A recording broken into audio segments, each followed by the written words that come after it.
All right, welcome back, everybody. We're going to wrap things up now, kind of run through the data and the conclusion questions and show you what to do with everything so you can have everything all finished and complete, and you'll feel good about it, hopefully. All right, so here's our data table. This time I put it together for you since it's the first go around with all these, with this lab situation.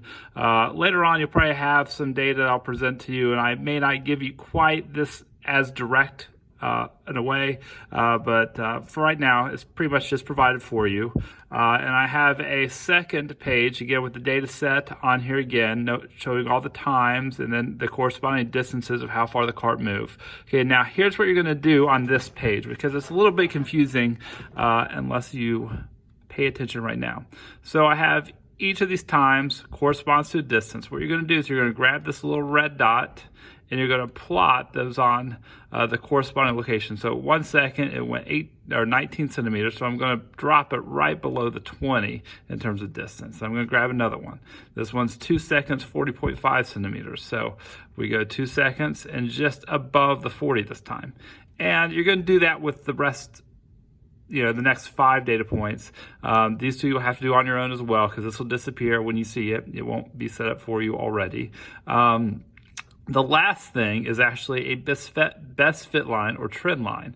And this is supposed to represent the direction of the data, kind of showing on average what the data is doing. So what you're going to do is you're going to grab that blue line, and you're going to kind of move it around and have it run through the center of your data points, okay?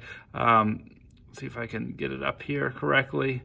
It's actually pretty good. Yours will extend all the way up through all 7 data points, just kind of showing you what's going on with mine. And you'll see the one's a little bit below, one's a little bit above, and that's okay. That's just showing variation to the data points.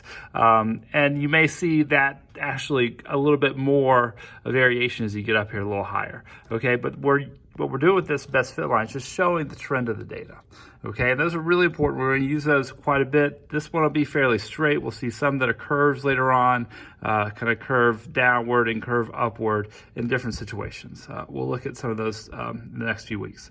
All right, after that, there's just a couple of conclusion questions to go through and do. So you're going to basically look at your graph. Does that represent constant speed, slowing down, or speeding up? Explain how you know that. And there's one final conclusion question, which basically asks, if it were going slower, what would that cause the line to look like? And there's some examples up here, little other information that I want you to spend some time looking at before you get to those conclusion questions, okay? If you have any questions for me, you can email me or jump on to Zoom later on the block, and I'll be there the rest of the block, okay? All right, see you guys. Bye.